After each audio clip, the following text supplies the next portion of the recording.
Dear students, I am Dr. Ganesan, Head Department of Economics, Ayanadar Janaki Ammal College, Sivagasi. Today, in the video lesson, I am going to discuss about the meaning, uses, and components of time series analysis. So, the time series analysis is an important statistical tool which is used by the social science people to predict the values and to analyze the past condition of economic variables. So it's an important topic. We people should understand about what do you mean by time series and what are the components, where we are using the time series analysis and so on. And after completing this particular video lesson, I will explain about the construction of time series analysis, that is moving average method and the method of least square in separate video. So now we discuss about the meaning, uses and components of time series one by one. So first we discuss about the meaning of time series analysis. Simply you can remember time series analysis means an arrangement of data according to the time of occurrence. So it is nothing but the chronological order of arranging the data. So when we arrange the data according to the time period, that data is called time series data. Right? So here an arrangement of statistical data in accordance with time of occurrence or in a chronological order is called time series analysis. Are you clear? Simply you can remember time series data or time series analysis means arrangement of data according to the time of occurrence, or it is otherwise called chronological data. Here the current data in a series may be compared with past data in the same series.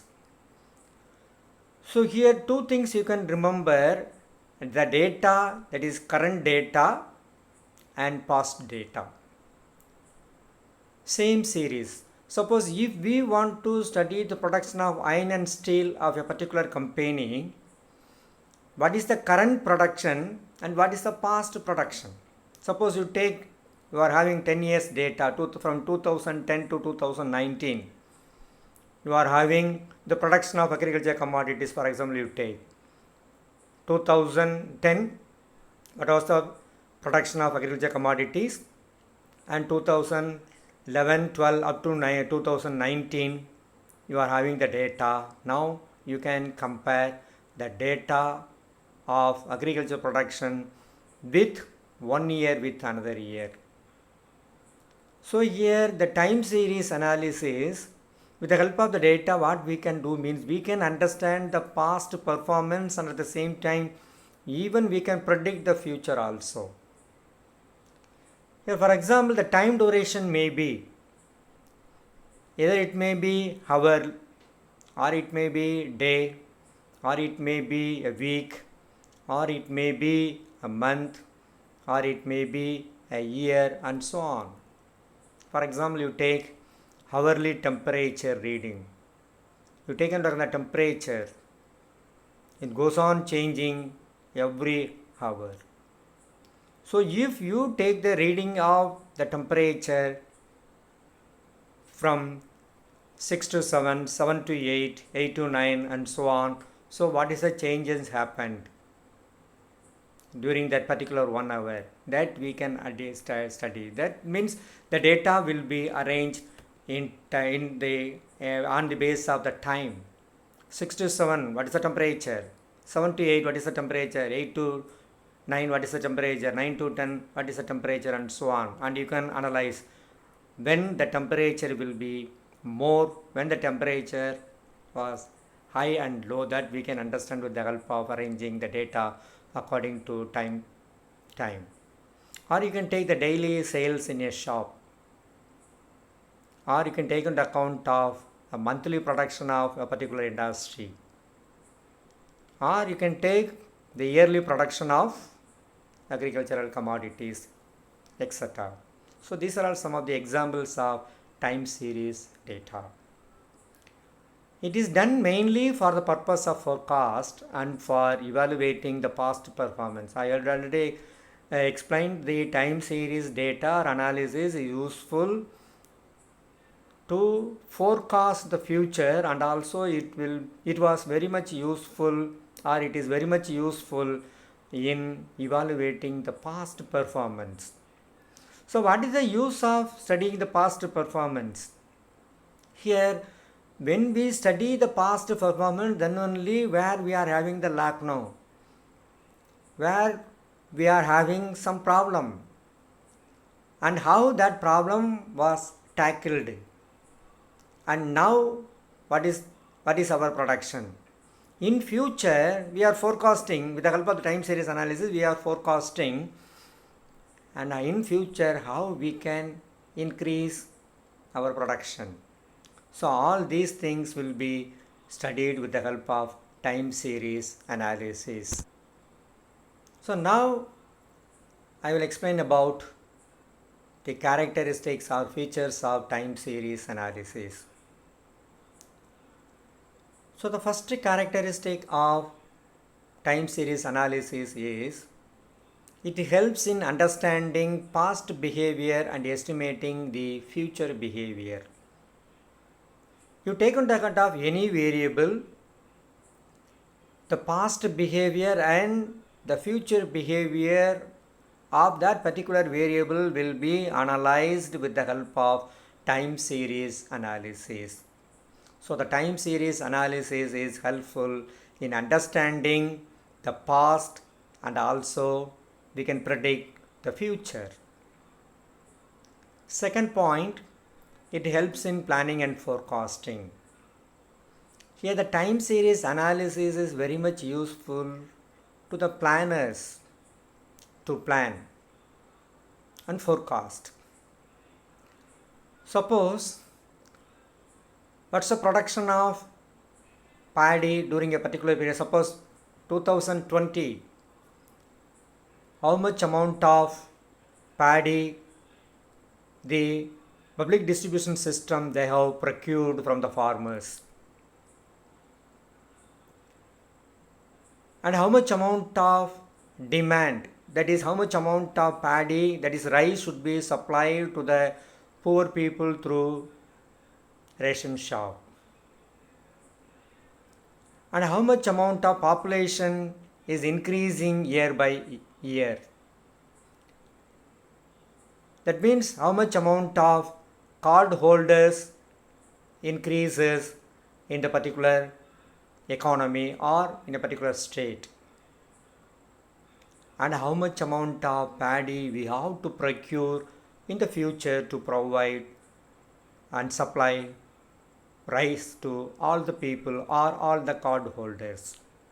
So if this planning should be made only with the help of the time series analysis. In this manner, you can take any economic phenomenon. If you want to make any planning and any forecasting, we will be very much get help from the time series analysis.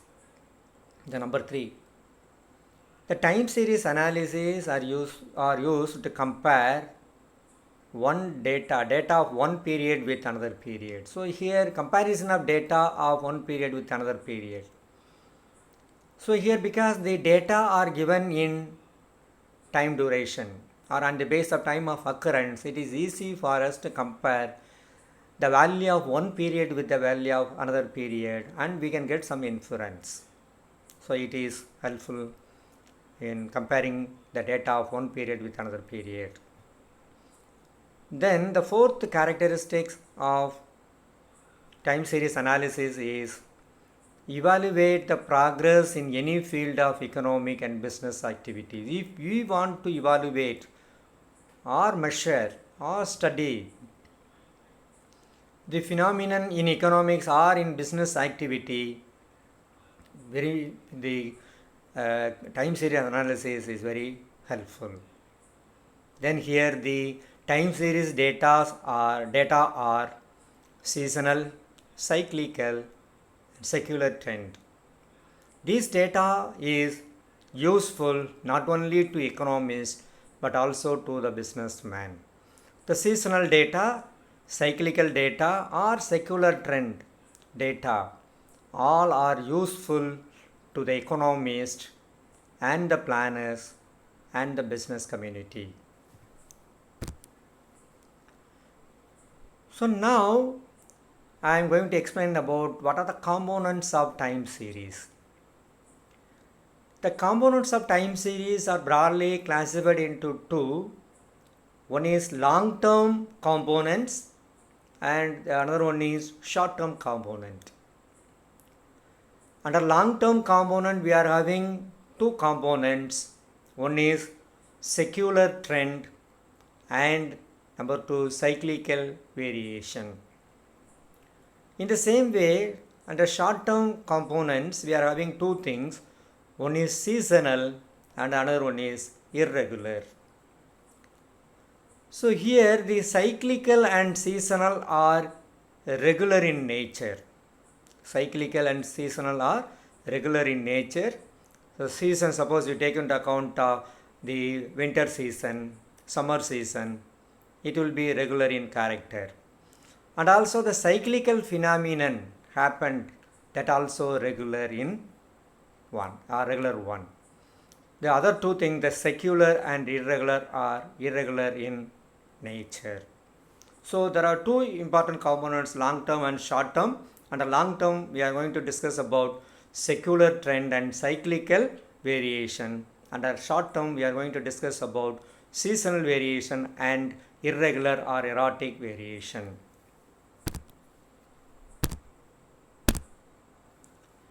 So first we discuss about what do you mean by secular trend. Here the secular trend is otherwise called long-term trend. Long-term trend. So here the secular trend means the general tendency of the time series data to increase or decrease or stagnant during a long period of time. Here you take into account of the data may be increase over a long period of time, or it may be decrease over a long period of time, or it may be a stagnant one during a long period of time. So here the tendency may be either increase or decrease or stagnant over a long period of time is called secular trend. So here it is observed in economics and business series. Here the cyclical fluctuations, long-term cyclical fluctuations are happened in economic variables and also in business variables. For example, you take into account of upward tendency in population, production, prices, income, etc. So here there is no chance for reduction in the population. So the population goes on increasing. The production goes on increasing, prices, income, etc. So these are all some of the examples for upward tendency. And you taken out the downward tendency, the death rate, epidemics, because here with the help of the development of science and technology, we can control all these things. So it will have a downward tendency. So simply you can remember secular trend means a general tendency of the time series data to increase or decrease or stagnant during a long period of time. The secular trend is otherwise called long-term trend. Are you clear about secular trend? Okay. Now we discuss about seasonal variation. So here seasonal variation are short-term phenomenon. Immediately after the season is over, it will disappear.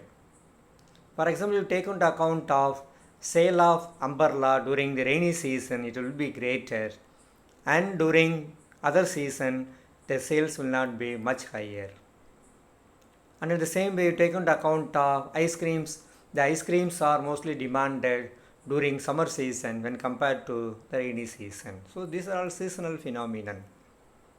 So here a variation which occurs with some degree of regularity with a specific period of 1 year or shorter. So here a short period means it is not more than 1 year, it is below 1 year, 1 year or below 1 year. Here some sort of regularity within a specific period.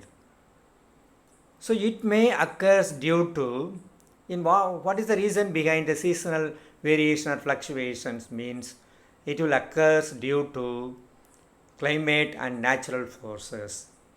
The climatic conditions and the natural forces that leads to seasonal variations or seasonal fluctuations in some phenomenon.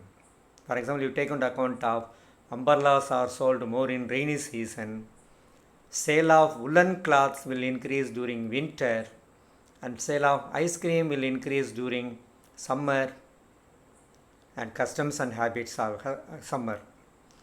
Number 2 is customs and habits. So again, man-made conventions, that is wearing new clothes during Deepavali, Christmas and other festival season, and preparing sweets or buying more amount of sweets, and we are making crackers during the time of festival. So the demand are during the particular period only, but it will be a regular one. So these are all man-made convention. So here 2 things we have to remember. One is climatic factors and another one is man-made conventions. All these things will lead to seasonal variation in the data. So we are telling this is seasonal variation. Then cyclical variation. So a cyclical variation means the wave-like fluctuations in economic activities, or here the ups and downs movement in economic activities. It should be a periodic one and it will happen for a long period of time. So cyclical variation comes under long-term phenomenon. So here there is periodic up and down movement in different phenomenons. So here cyclical variations are wave-like changes of prosperity and depression. If an economy moves towards uptrend, after attaining the peak, there should be some downtrend. So the time taken to move from the downtrend to uptrend and the uptrend to downtrend again is called the cyclical variation. If the time duration taken is more than a year, that is 3 years or 10 years or 20 years or 30 years, the cyclical variation will occur. So the movement occurs in every 3 or 10 years. It is differ from seasonal fluctuations. Here you no need to confuse with cyclical variation and seasonal variation. Seasonal variations are short-term phenomenon. Cyclical variations are long-term phenomenon. So these 2 things are differ from each other. Then irregular variation. Here it is otherwise called random or erratic variation. Random or erratic variation. So here it is irregular in nature. It is due to some unwanted circumstances happen in the economy. It will not occur regularly. It will occur irregularly. It is the irregular movement of the data over a period of time. So here it arises owing to unforeseen and unpredictable forces. Here there are some force which is beyond the control of human beings. That forces are called unforeseen circumstances or unpredictable forces. So due to that, some changes will happen in economic phenomenon or some other variables. So that are all called irregular variations. For example, you take into account of corona. Due to that, the life cycle of the people will be changed, but it is not regular. It is only a temporary phenomenon. Immediately after controlling the corona, the when we attain the normal circumstances. So these variations are not a regular ones and caused by war, flood, lockdown, strikes, lockouts, etc. During some emergency arises in the economy at that time, there is an up and down movement in the variables. So that are all called irregular variation. So it is a short term one. So far we have discussed about the meaning of time series. So the time series means arrangement of data according to the time of occurrence. And we have discussed about the characteristics and the components of time series. Under components we have discussed about secular trend, seasonal variation, cyclical fluctuations and irregular fluctuations. Dear viewers, and go through it, make your comment in the commentary box and don't forget to subscribe. Thank you.